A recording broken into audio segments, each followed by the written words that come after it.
So good morning, everyone, and welcome back to our weekly webinar series. Today this is our 139th episode, and we are talking about all the recent judgments that have an implication on our practice and on insolvency law. Over to Anil. Thank you, Ankit. Welcome to the ritual of AAA Insolvency, which has now completed 139 weeks. So we are hopeful that we continue.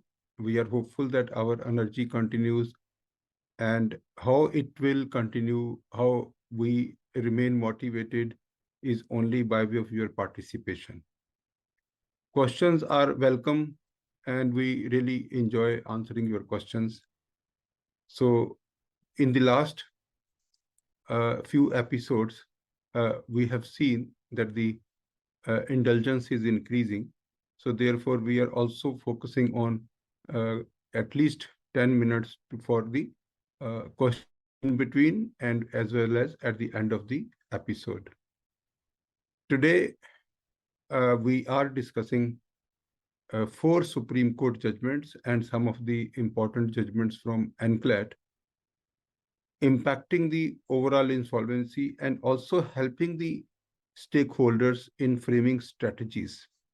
So why we understand the judgments? Because there are some facts. So what we do, our research team will bring facts on the surface, and after bringing the facts on the surface, then we also conclude that this kind of strategy may fail in case we adopt, in case we have some parallels into the facts of our case and as well as the cases of these judgments.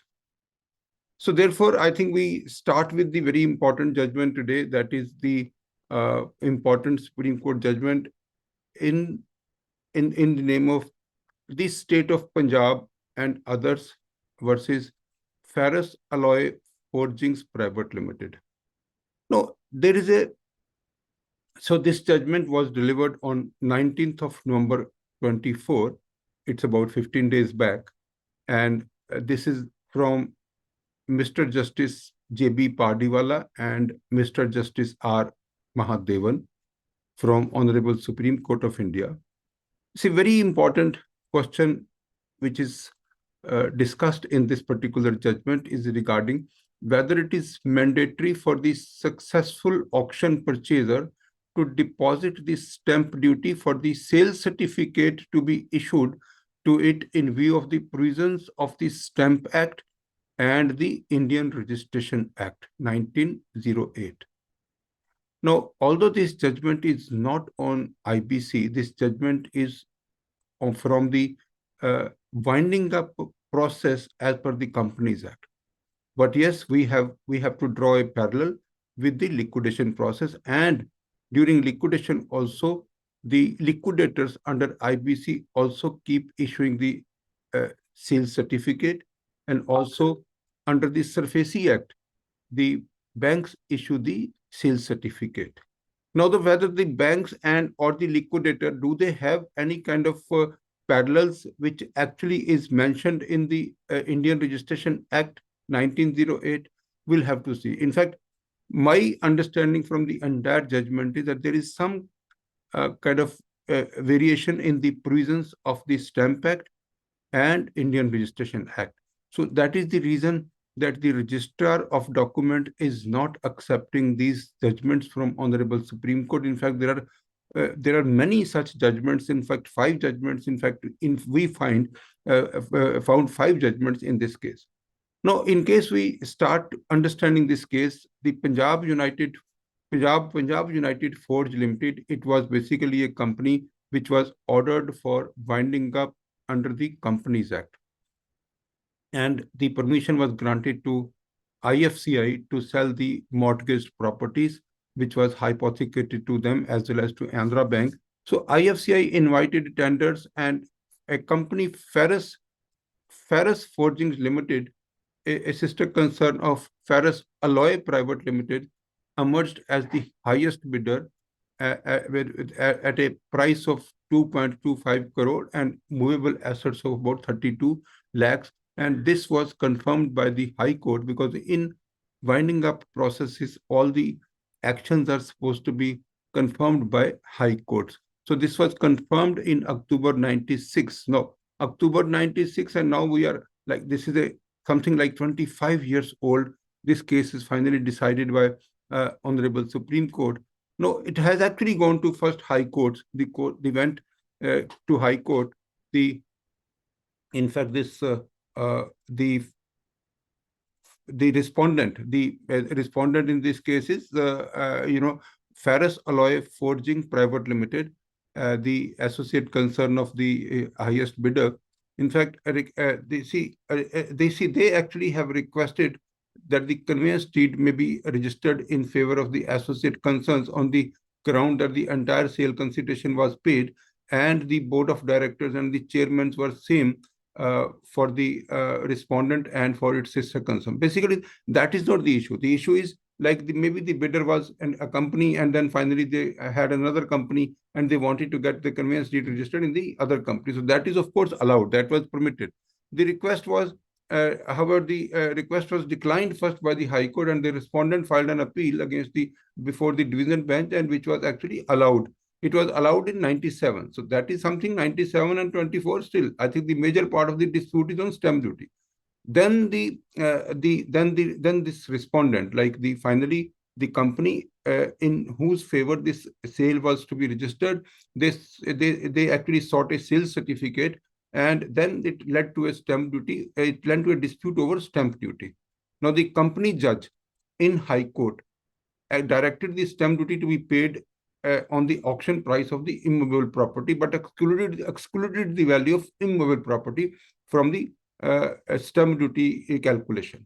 Then again, like see the immovable property value and all this is a confusion. So in fact, then at that time, a writ petition was filed by Ferrous Alloy under Section 226 of the Article 226, Article 226 of the Constitution of India, contesting the demand for stamp duty, arguing that the sales certificate issued under Order 21, Rule 94 of the CPC does not require registration or stamp duty under Section 17, Subsection 2 and Clause 12 of the Registration Act. We will elaborate on these order and the rule and the section so that we try to understand.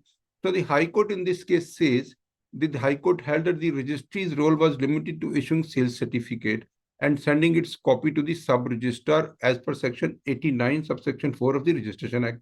It was left to the purchaser to decide whether the stamp duty stamped the certificate or not. Any non-stamping issue could arise later before a competent forum, but this was not the court's responsibility. So the registrar was nobody to say and direct the buyer to first deposit the stamp duty. The sales certificate issued, so that is not compulsorily registrable. The court directed the refund of the stamp duty, and then the state in fact went to the Honorable Supreme Court. So the argument from the state of Punjab was, one, that the mandatory stamp duty on sales certificate. First argument was that it is obligatory for the winning bidder in the court ordered auctions to pay stamp duty for the issuance of sales certificate. This contention stems from the appellant's interpretation of the Stamp Act. It was only from the Stamp Act that it was required. Then improper exercise of the writ jurisdiction. It was also argued that this is not a subject which can actually go to High Court under Article 226 of the Constitution of India. So therefore, all this, the respondent, the Ferrous Alloy, the winner of the bid, in fact, said the sales certificate not subject to stamp duty. This is what he argued. He said that the argument was that as per Section 17, Subsection 2 of the Registration Act, read with Rule 21, Order 94 of the CPC, the sales certificate is not required to pay stamp duty, and it is not required to be registered. And the registrar directions contravene the registrar directing the payment of stamp duty is contravene the legal provisions. Now let us understand what are the observations of Honorable Supreme Court. the Supreme Court says that there are many judgments that we have already decided many times. And the first judgment, in fact, the Supreme Court said that is in the Municipal Corporation of Delhi versus Pramod Kumar Gupta. In this case, the court, Honorable Supreme Court, held long back that the court held that the title to the auction property passes once the sale is confirmed. That is what it says in Order 21, Rule 92 of the CPC. The sale certificate issued under Rule 94 is a formal declaration of confirmation and does not attract stamp duty applicable to sale deeds, as it neither creates nor extinguishes the title. So what is the argument? Argument is the sale certificate is the document which actually creates a title, which creates ownership. Then comes to the other judgment, Shrimati Shanti Devi L. Singh versus Tax Recovery Officer. Again, the court, Honorable Supreme Court, had said in the past that the sales certificate issued after a court-confirmed auction does not require registration under Section 17, subsection 2 of the Registration Act. Non-registration does not affect the transfer of title. Then another case, B. Arvind Kumar versus Government of India. That is another case which was in 2002. The court reaffirmed that the title vests with the auction purchaser upon confirmation of sale, and the sale certificate serves as evidence of title. Registration of sale certificate is not mandatory under Section 17, subsection 2. Another judgment which was referred by Honorable Supreme Court in this judgment is SJP Impacts Private Limited versus Canara Bank. In this is a judgment of 2021, and that is in case the sales certificate issued to an auction purchaser must be forwarded to sub-registrar for filing in Book 1. Under Section 89, subsection 4 of the Registration Act, the auction purchaser receives the original certificate, and this procedure equates to registration. Another judgment which is referred, and that is in section year 2022, that is the Inspector General of Registration versus G. Madurambai. This court confirmed that the sale certificate is not a conveyance subject to a stamp duty. Filing a validated certificate with the registering authority under Section 89 is equivalent to registration, obviating the need for further actions. The Supreme Court, in fact, considered all these 5 judgments and also finally observed: 1, the sale certificate issued post-auction serves as evidence of title once a sale is confirmed. Like, may it be SARFAESI, may it be insolvency, or may it be any kind of court orders. When the sale certificate issued after the post-auction, it serves as the title once the sale is confirmed. Registration of sale certificate is not mandatory under Section 17, subsection 2, clause 12 of the Registration Act. That is what is very well written in the Act. Filing the sale certificate with the sub-registrar as per Section 89 satisfies the registration requirement, avoiding additional formalities. Stamp duty does not apply to sales certificate as they do not operate as conveyance instrument. The sales certificate is only a title document. It is not a document which is conveying the instrument to somebody else. Court affirmed that established a legal principle that a sales certificate issued after a court-ordered auction merely serves as a proof of ownership. It clarified that transfer of ownership happens when the sale is confirmed, not when the certificate is issued. The Supreme Court held that it is not mandatory for the auction purchaser to pay stamp duty for the sale certificate. This conclusion was based on the interpretation of Section 17, subsection 1 of the Registration Act and Section 89. The court, in fact, also rejected the appellant's argument. Now, while we are saying all this, let us understand whether it is applicable to the liquidators or not. Now, we just tried to understand whether it is applicable to the liquidators under IBC or not. Now, let us understand how we are almost equal to what the court issued sales certificate, or what a sales certificate issued by the liquidator, or even under the SARFAESI Act by a court which is authorized officer is considered to be a representative of the court when transferring the title. Now, the sale by liquidators under Regulation 34 and 33 of the IBBI regulations, liquidator conduct sale of corporate debtor assets via public auctions and issue sales certificate upon completion of sale. Such sale, these sale certificates are treated similarly to those issued under judicial processes, which makes the principle of this judgment applicable. So, therefore, the liquidators, like judicial officers, act on behalf of the court and creditors.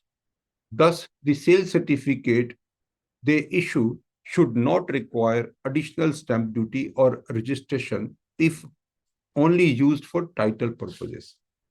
If only used for title purposes.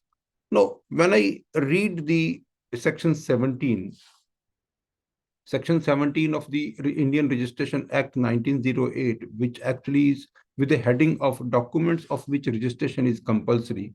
So it actually says all documents, the registration is compulsory, instrument of gift of immovable, non-testamentary instrument which purports or operate to create, declare, assign, limit or extinguish, whether in present or in future, any right, title or interest, whether vested or contingent, of the value of 100 rupee and upward to an immovable property. So that means any kind of transfer, any kind of this thing will attract non-test as instrument. So all this is applicable. And finally, it says the clause 12 says nothing in clauses B and C of section applies to any certificate of sale granted to purchaser of any property sold by public auction by a civil or revenue officer. Now, the Registration Act says that if a public auction is, if a property is sold in public auction by a civil or revenue officer, then the registration is not required. Then registration is not required. So that means that when this court is confirming a sale under the Companies Act winding up process, certainly it is a civil or revenue officer. Now, whether the liquidator also would be considered as civil or revenue officer, whether the bank issuing a sales certificate under SARFAESI Act would be considered as civil or revenue officer, that is where the confusion lies.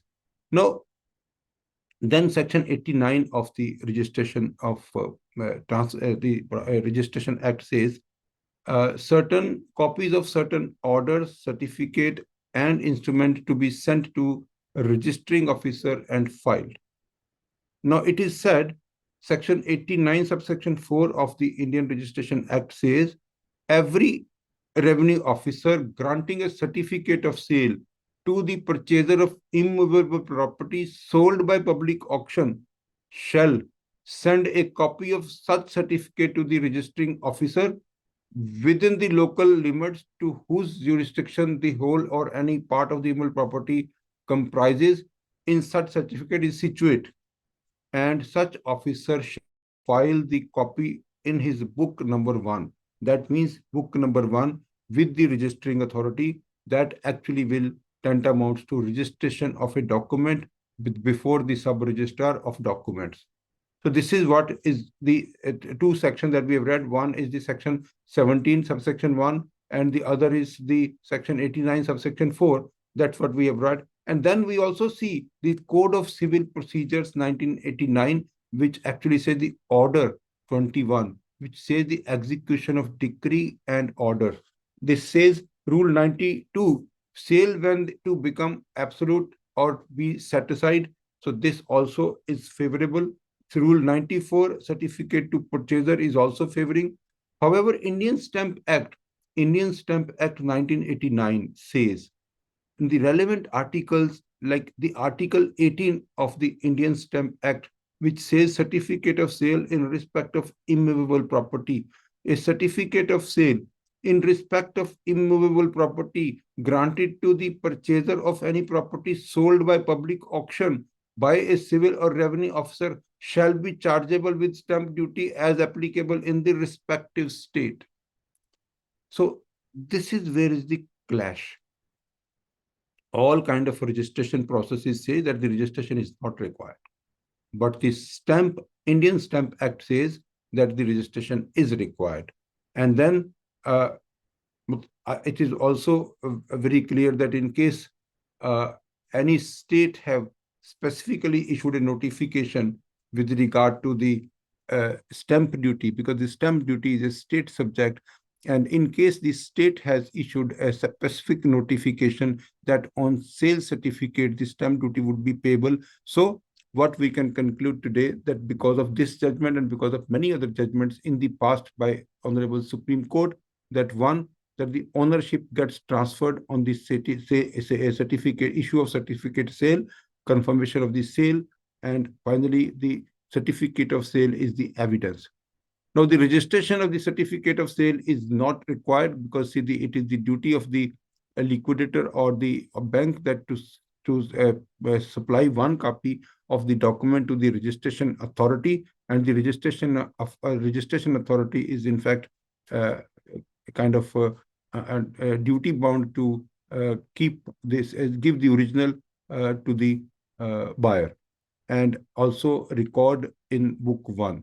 Now, what we are trying to say that when it goes to the registration authority, then the registration authority shows the Stamp Duty Act and says that the stamp duty will have to be paid, and then only the sales certificate would be registered. This is what. But then in practical form, after the sales certificate, there is a tradition of getting the sale deed executed. And in case we go for execution of the sale deed, then of course the stamp duty would be applicable. Now, this is something that it can be tried, that in the case of sale by the liquidators or in the case of sale by the banks under SARFAESI, the sale certificate is the final title, or the confirmation of the sale by the bank or confirmation of the sale by liquidator is the final transfer document. Then is the sale certificate of sale. That is a document which actually is the evidence for the title and the ownership of that property. Now, registration is not required, and for the registration, it has to be sent to the registering authority by the person who is executing the sale certificate. Now, when it goes to the registration authority may ask for the stamp duty, and even we pay for the stamp duty, and then we can take a chance of claiming a refund of the stamp duty. And in case it is denied, then we can try with these many judgments, and we can try to take the refund of the stamp duty, so that this particular judgment is used in IBC as well as in SARFAESI if the amount involved is significant. So since the Supreme Court has actually given multiple judgments that no registration is required and no stamp duty is applicable, therefore, any person buying immovable property under liquidation or under SARFAESI should also try this judgment, and the liquidator or the bank selling under SARFAESI Act should be considered as a revenue officer or civil officer.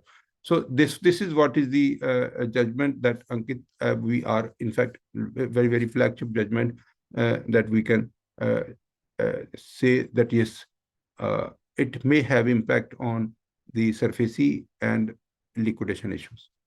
Any observation?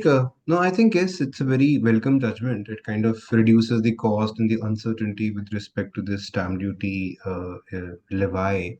So it's good that this kind of a judgment has come. It decreases the cost of acquisition for the participant in the stressed asset market. So it will certainly increase it should ideally increase the amount that is available to the creditors through these processes, because otherwise whatever stamp duty somebody would keep a budget for, he would reduce that from the auction price. Good. So we move on to the second judgment, which is HPCL Biofuels Limited versus Shaji Banudas Bad. This is again from Supreme Court of India. This judgment is 7th of November 24. This is exactly 1 month old judgment, and this is from the erstwhile Chief Justice of India and from Justice J.B. Padiwala.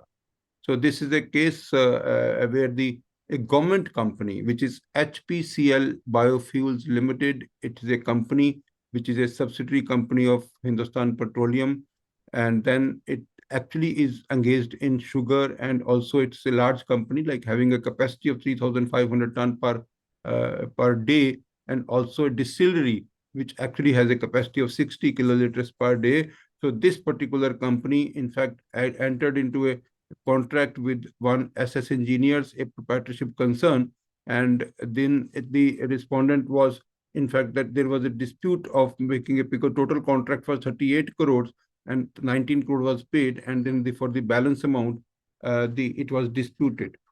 Now, this uh, this contractor issued a legal notice seeking the balance payment of 18 crore and invoked arbitration clause 14 of the tender in case of non-payment. That was the first action taken by this contractor, and that was, in fact, before the insolvency. That was probably before the insolvency, because in August 2017, the same contractor gave a notice under Section 8 of IBC to the government company, which is HPCL, Biofuels Limited, and the also the respondent means the respondent in this case is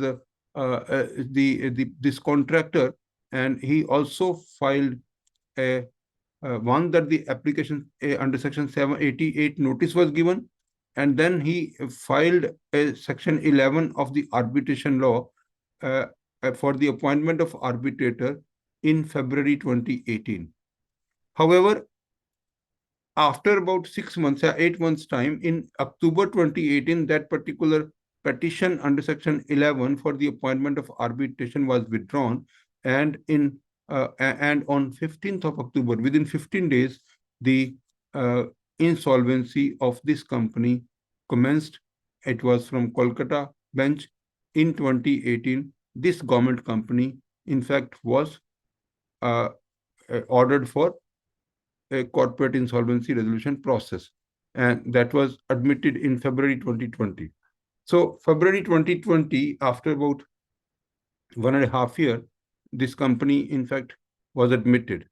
Now, NCLAT set aside the NCLT's order, citing that there are some pre-existing disputes. So the Supreme Court also upheld that NCLAT order in July 22. So now let us understand, the contractor first tried arbitration, and then he gave the notice. First, he gave the notice under arbitration, then a notice under Section 8 of IBC.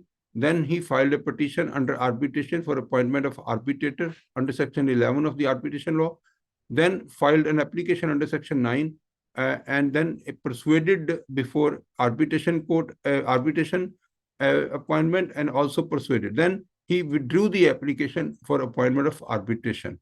And then this insolvency was continuing. And after the insolvency, the NCLAT, in fact, set aside the NCLAT set aside the insolvency order, and also it was upheld by the Supreme Court. So this insolvency is closed.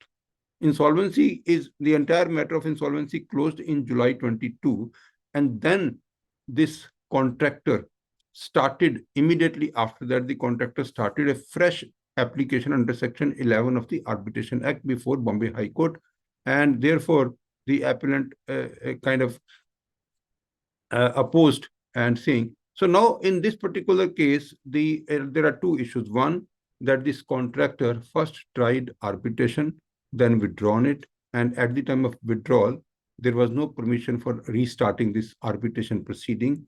Then he started insolvency and he failed, and up to Supreme Court, and it was finally quashed.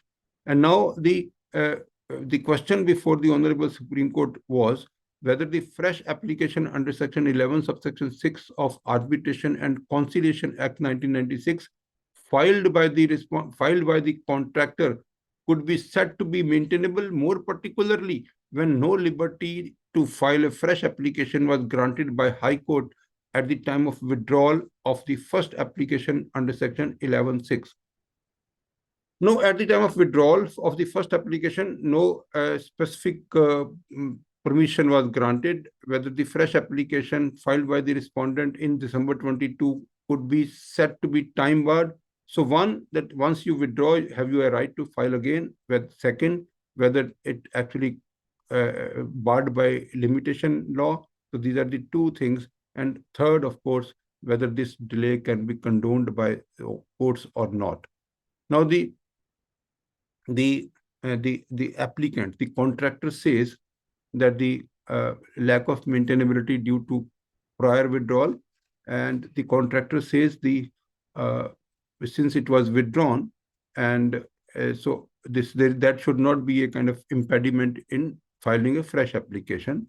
And then the time barred issues, he says that I was busy in another litigation for the same matter. So therefore, the section 14 of the limitation law should be applicable, and he should be given relief, that the limitation law for that period till the time he was pursuing IBC, and that should be excluded from the limitation period. And therefore, the section 14, that should be extended. That's what is his. And then he was saying that under section 14, the condonation of delay is also kind of granted to him. Now, the respondents, in any case, it was saying the almost the adverse, but the Supreme Court, what it said, Supreme Court said one very important thing. The Supreme Court said that while the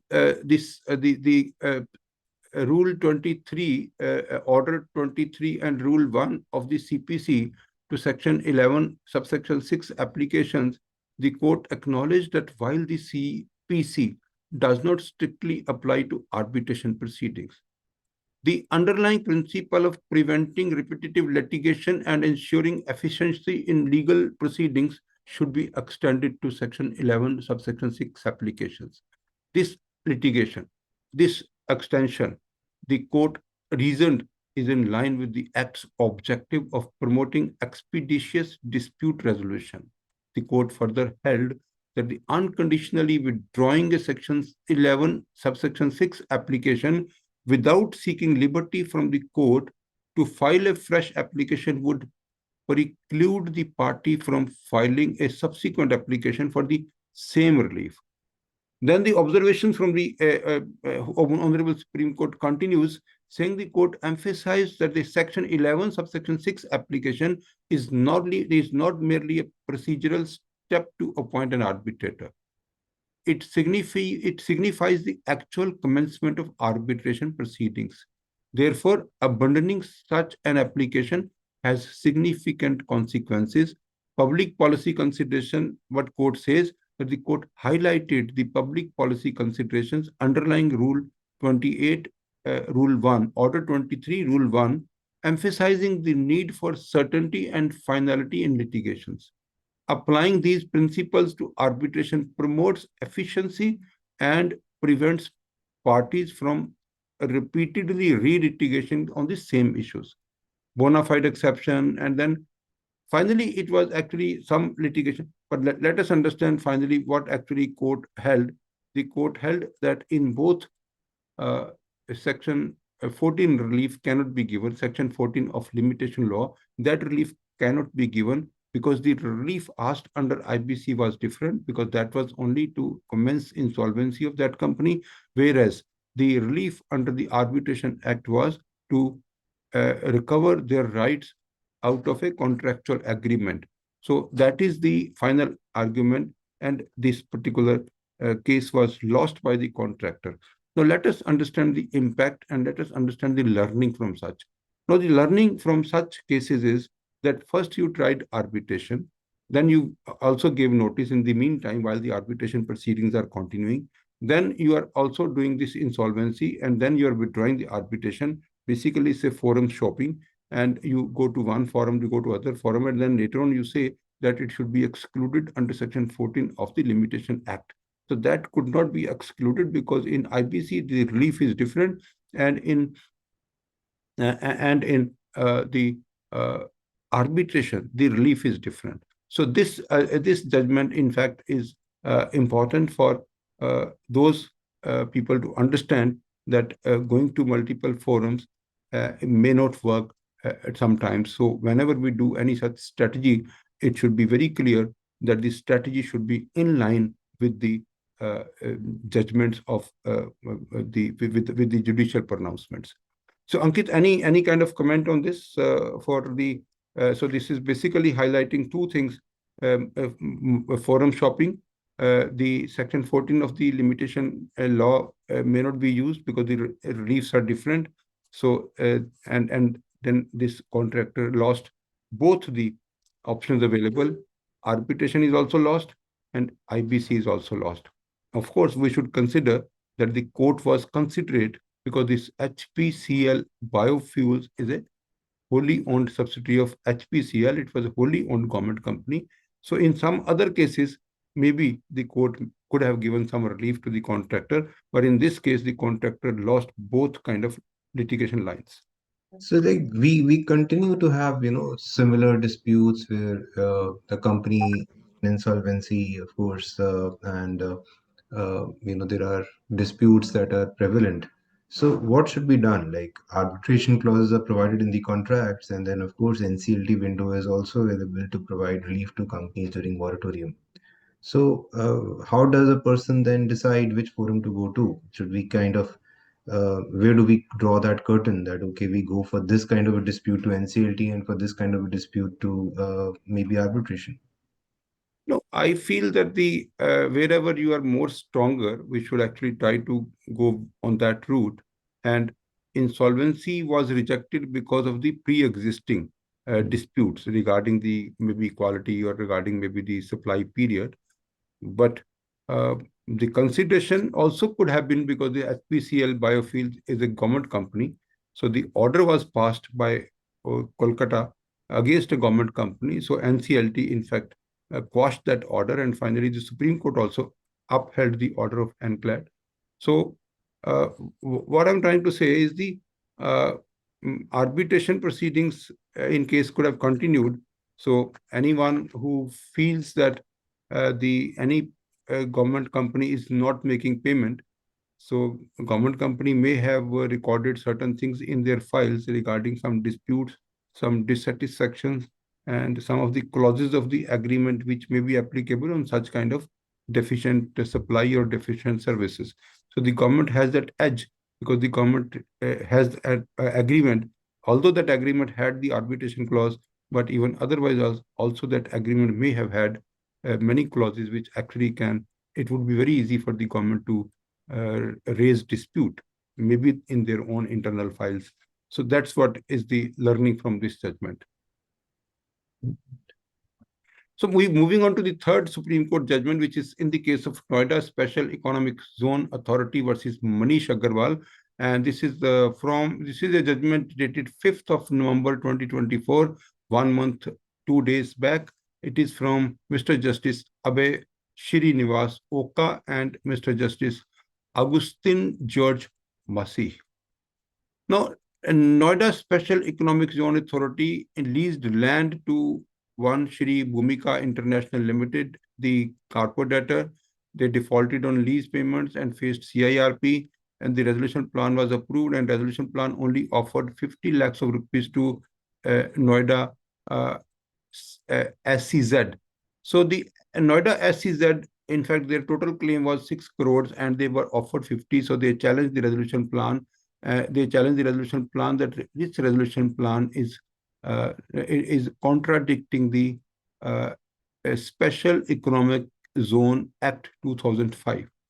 And in fact, they said very, very specifically that the clause 10.9 of the resolution plan, which is offering only 50 lakhs of rupees to Noida SEZ, that is not compliant. So Noida, they also said that a body functioning under Ministry of Commerce and Industry should be considered as statutory body, and the RP cannot direct SEZ, or the regulations cannot be applicable on the SEZ. The valuation was also challenged, and the contest. Now, finally in this particular case, the reasons which actually came from Honorable Supreme Court was one, that the IBC is supreme as over other conflicting laws, specifically mentioning the section 238 of the IBC. So this means that the provisions of Special Economic Zone Act 2005 is kind of conflicting with IBC, so the IBC will prevail, and all the dues uh, in the resolution plan, if paid, all other claims are extinguished. That is what is meant by Section 30, subsection 2 of the IBC, and the court reinforced the binding nature of the resolution plan that Noida SEZ would not have any right to claim any amount further. The valuation is a matter of a fact, and the court did not intervene in the matter. And also the as Noida SEZ had accepted 50 lakhs of rupees, so that is also considered as appropriate. And since they have accepted, so the resolution plan is already approved. The resolution plan is being implemented. 50 lakhs is paid to Noida SEZ. So their claim of 6 crore reduced to 50 lakhs. And this is exactly considering the Noida SEZ as the operational creditor, and therefore they were kept kind of uh, as a loss which has actually incurred to Noida. So their arguments were not considered by Honorable Supreme Court. And the fourth judgment that we are taking up today is COC of KSK Mahanadi Power Company Limited versus Uttar Pradesh Power Corporation Limited. It is a judgment from Honorable Supreme Court on 14th of October 24. It is also from erstwhile CJ, Chief Justice of India, and Justice J.B. Pardiwala, and also Justice Manoj Misra. In this case, the CIRP admitted in 2019 CIRP of KSK Mahanadi Power. It's a power company. KSK Mahanadi is a power company. The CIRP admitted in 2019, and after the initiation, in fact, Punjab National Bank had applied for NCLT for consolidation of the CIRP of the CD with other two companies, because see, the other two companies, maybe they have some similar debt, similar creditors. So the PNB applied for consolidation. And then the third application was rejected by NCLT, and agreeing the same NCLT, in fact, then actually went to NCLAT. During the pendency of the appeal, the NCLT deferred the resolution plan till further orders, and an appeal, financial creditors withdrew the appeal from the for consolidation. So that was withdrawn. And so then it was kind of the dispute, and then the Uttarakhand Pradesh Power Corporation, in fact. So I will actually go to the final dispute. Final honorable, the Supreme Court says that uh, the Honorable Supreme Court did not find merits in the grievance that the High Court had no jurisdiction. So in between what happened, the company had this bank had actually gone to High Court. So High Court, in fact, also directed to defer the CIRP, using their rights under Article 226 of the Constitution. So this particular uh, a step by like because see, this particular step of Telangana High Court, and that is something which was not liked by the Supreme Court, that the High Court should not have interfered in this matter. High Court should not have deferred the CIRP. High Court should not have directed the RP. So High Court declined to grant the main relief which was sought in the petition for consolidation. Because see, once the consolidation was rejected by NCLT, Telangana High Court, in fact, when an appeal was filed, when an application was filed before Telangana High Court, the consolidation they did not allow. But in fact, they used their powers under Article 226 of the Constitution and deferred the CIRP. So that is what is something which was not liked, and the High Court should not have used their power in such cases. So Ankit, is there any questions that we can take up? Oh, I see some questions, but then most of these are relating to other aspects. I can deal with few questions. Lalit Maheshwari ji, Otherwise, alternatively, we can another 5 minutes we can spend on the NCLAT judgments, and then we I can take up will questions. I will quickly run through those questions that are relevant. So Okay. Lalit Maheshwari ji is saying that in any contract, arbitration clause is mandatorily given. It is not so, but yeah, it's normally given. If OC does not invoke arbitration clause and directly issues demand notice under Section 8 of IBC, CD says arbitration clause should be first invoked. So what's our view? That's what Lalit ji is asking. That is not the case which is dealt by this particular judgment. The what is dealt by this judgment when the reinitiation when the contractor reinitiated the arbitration proceedings after losing out of the IBC, and the loss from IBC, and the why he lost from the IBC is not because there are arbitration clauses in the contract or in the agreement, but he lost only because of the pre-existing disputes as it is. So he when he lost because of the pre-existing disputes, then going back to the arbitration once he is already withdrawn, that is what is not accepted by Honorable Supreme Court, that there has to be some finality to any kind of dispute. First, you withdrew the application from arbitration, and then you tried insolvency. Now, after losing from the insolvency, you can't go back to the arbitration. That is what. So, what actually Lalit Maheshwari is saying, that even if there is an arbitration clause and if there are no disputes, then Section 8 notice can be given and Section 9 application can also be admitted. So one has to choose which boat to sail. You Yes. cannot sail both boats. That's the message. But yeah, you can choose any boat. You can choose not to go for arbitration and go directly for a Section 8 notice. Yes. That's Yes. Yes. so. So if arbitration was started after insolvency petition was dismissed, then in that case, the limitations started when loan was recalled by first notice.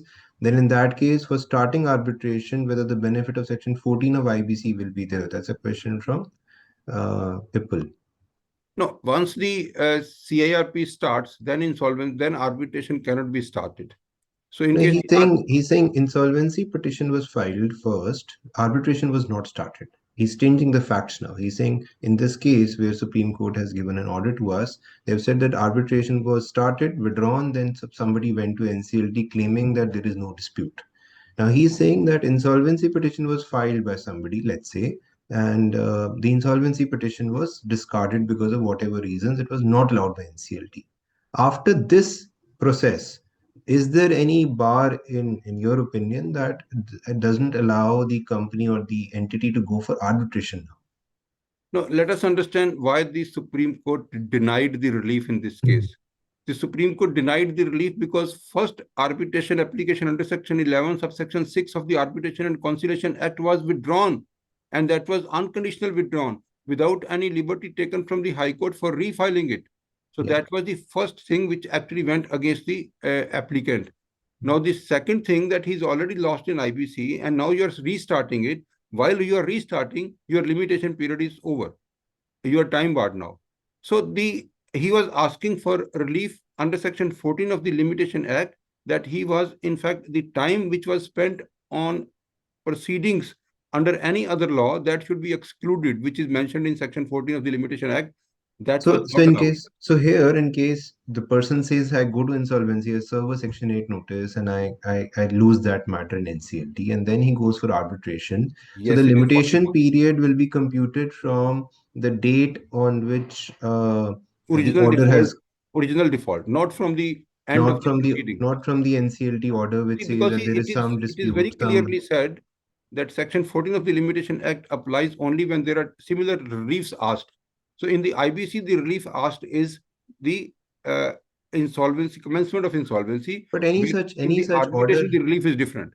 I understand, but any such order from the NCLT where the Section 7 is denied to the applicant would normally talk about some disputes being pending in the order. So if the disputes being pending are recorded in the NCLT order, will the limitation period not get extended? Now, if the Because the disputes, other party is acknowledging that there are certain disputes no, it is so like disputes are acknowledged through in the the NCLT order or in the in the NCLT NCLT order. proceedings. So in the no, so the disputes can be decided by the arbitration. Now, but it has to be within the limitation period. So I think that there will be a possibility for somebody to extend the limitation period because the disputes are recorded in the NCLT proceedings and in the NCLT order. But maybe we can leave that So question. this judgment says that this period spent on the uh, IBC proceedings would not be excluded from the time for the purpose of calculation of 3 years of limitation. That So is then that they are because clarifying. the both are having separate reliefs. Yeah. But in case there is a time still available, 3 years time is still available, then of course nobody can stop moving to arbitration and taking relief from the arbitration law. Right. We can go back to the NCLAT judgment that we were talking about. So the NCLAT judgment, in fact, on 5th of December 2024, very, very recent. It's a commercial tax department versus Mangesh Vittal Kakre. It's an RP and it is a judgment from Justice Ashok Bhushan. So in this case, the Bhagwan Motors CIRP was initiated in June 2019, and then some goods were supplied and recovered certain amount. I will just come to the main issue. And so what happened in this case? What happened in this case? Like the CIRP started, and then this company. So the uh, basically it is a question of GST when the corporate debtor supplied some goods to some person, and that person, in fact, based on the invoice, claimed the input tax credit of GST. Now, this company went into insolvency, and this particular GST, which was not paid.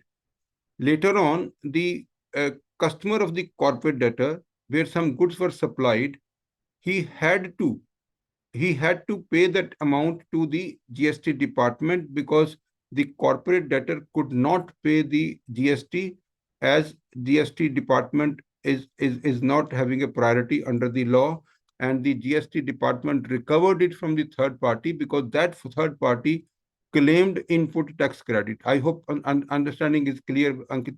See, uh, the corporate debtor did not pay the GST. However, the customer claimed it, and later on, 2 3 years later, the GST department recovered it back from that a third party. Now, in this case, in fact the application was filed by the liquidator, saying that that particular recovery from the third party that should not have been done because of the Section 14 moratorium of the IBC, and also because some recovery has been done by GST department that should also contravene Section 43 because it should be considered as a preferential transaction. Now, the NCLAT, in fact, says that number one, that this amount of GST was recovered from a third party, so that any recovery from the third party that would not be violating any Section 14. Number two, the second question of law was this was a preferential transaction, so it was not a preferential transaction because there was no creditor of the company which actually was getting some preferential treatment. In fact, it is the customer of the company, customer of the corporate debtor, who actually had claimed input tax credit that had to be reversed by him, and GST department recovered that amount from that customer of the corporate debtor. So this neither it is covered under Section 14 nor it is considered to be a preferential transaction. So I think it is a kind of a good judgment from NCLAT. And the other judgment that I see from NCLAT, that is Harish Chandra Arora versus Principal Commissioner of Income Tax. This judgment is dated 2nd of December 2024 from Justice Rakesh Kumar Jain and Mr. Naresh Salecha. So in this case, the corporate debtor, Rathi Super Steel Limited, was selected for scrutiny under Section 148 of the Income Tax Act. Now, the assessment was completed, resulting into a tax demand. And Ankit, when we have a tax demand and we file appeal, and for filing an appeal, 20% deposit was supposed to be given. 20% deposit was supposed to be given before filing an appeal. So that deposit was given and appeal was filed. So the 20 lakhs was given. Now the CIRP started after that. In fact, and the when this deposit was given by the corporate debtor, and that was given against assessment 1112. So the liquidation process was initiated subsequently due to failure in relation. The income tax department, in fact, adjusted that 20 lakhs against the demand for assessment year 1112. The liquidator filed application to recover 20 lakhs of rupees from income tax department. The adjudicating authority dismissed the liquidator's application, upholding that the adjustment of 20 lakhs against that old demand that was done, in fact, before the insolvency started. NCLT said that this is an amount which was seized by the income tax department and adjusted against demand prior to the initiation of CIRP, an asset of the corporate debtor. That is the first question. So the final judgment from the NCLAT was the adjustment made by the department that predates the CIRP initiation and liquidation proceedings, and therefore the appellant's argument has no merit, and the liquidator's application to recover 20 lakhs from income tax department was dismissed.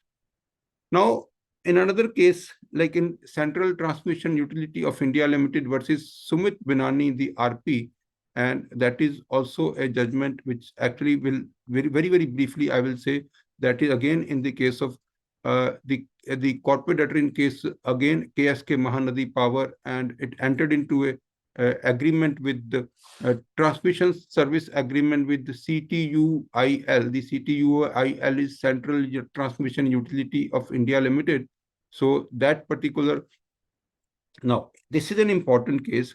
The Central Transmission Utility of India Limited is a government company, and it is a like they see, then they because of that contract, and letter of credit was supposed to be opened for 108 crore.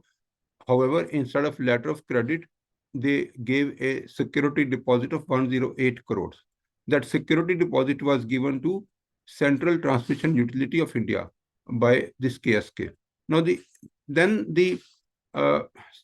what happened? The question of law in this case was that deposit of 108 crore, which was lying with the third party, can it be adjusted against the pre-CIRP dues? Pre-CIRP dues by it during the moratorium. Now, NCLT says that it has been held in Embassy Properties Development Private Limited versus State of Karnataka.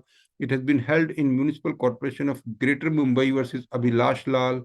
It has been held in Paschimachal Vidyut Vitran Nigam versus HAS Trader, that during CIRP, the corporate debtor must be kept as a going concern. Recovery of pre-CIRP dues is prohibited. So therefore, that the Central Transmission Utility adjustment of security deposit against the pre-CIRP deposits dues contravenes the IBC.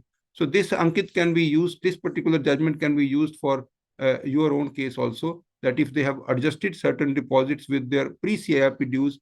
So this is a very recent judgment which you can even use in the feedback.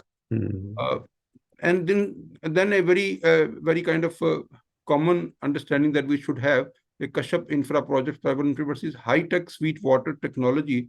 And in this particular question, the question was whether WhatsApp messages can be admitted as evidence to establish the existence of a pre-existing dispute under the IBC without meeting the certification requirements outlined in Section 65 capital B of the Indian Evidence Act. So the court held that while it cannot be denied that the use of WhatsApp as a communication tool is a prevalent mode amongst corporate entities, be that as it may, it is well settled that electronic record, including WhatsApp messages, cannot be admitted as evidences unless they meet the requirement outlined in Section 65 subsection B of the Evidence Act. Prima facie, the adjudicating authority cannot be faulted for having exercised caution in not taking any informed decision on the issue of whether these messages evidenced pre-existing disputes by merely relying on the credibility of these WhatsApp messages, upheld the decision of NCLT. And then, let us understand that why this WhatsApp messages was not admitted. In WhatsApp messages, the dispute was reflecting. NCLT did not accept WhatsApp messages. NCLAT also did not accept WhatsApp messages. Why? Because of Section 65, subsection 65, Section 65 capital B of the Evidence Act. Now, it says that first of all, admissibility of electronic records. It talks about section 65B. It talks about admissibility of electronic records. Any information contained in an electronic record which is printed, stored, recorded, or copied shall be considered as a document if conditions mentioned below are satisfied. Now, the conditions, let us understand what are the conditions. One is the integrity of device. The other is the regular use of the computer, authenticity of the data, integrity of operations, and certification requirement. The certification requirement talks about subsection 4 of section 65B that mandates a certificate of authenticity. That is something which is very, very important, that the identity of the electronic record must be there, and they describe the manner in which it was produced, provide details of the device used to produce it, certify the accuracy and integrity of the data and process.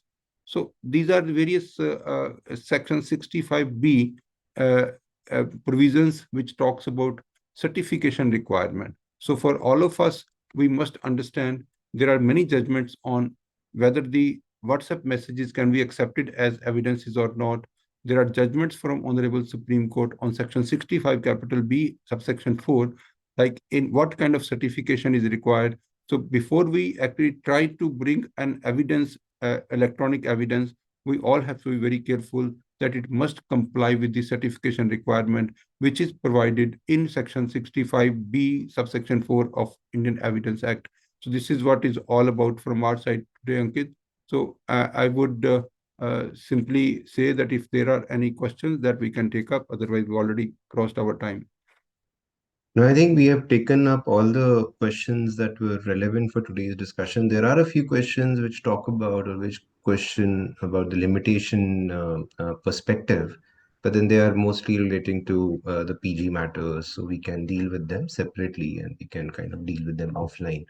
So thank you so much. And of course, to all the chartered accountants who are part of our, who are participating with us, do go and vote. We are also planning to go and vote immediately after the webinar. So would appeal everyone to go and cast their vote. Thank you, Ankit. Thank you, Vasi. Same message I will also convey to my chartered accountant brothers that please go and cast your votes to your favorite candidate and look for the kind of growth of the profession. Thank you.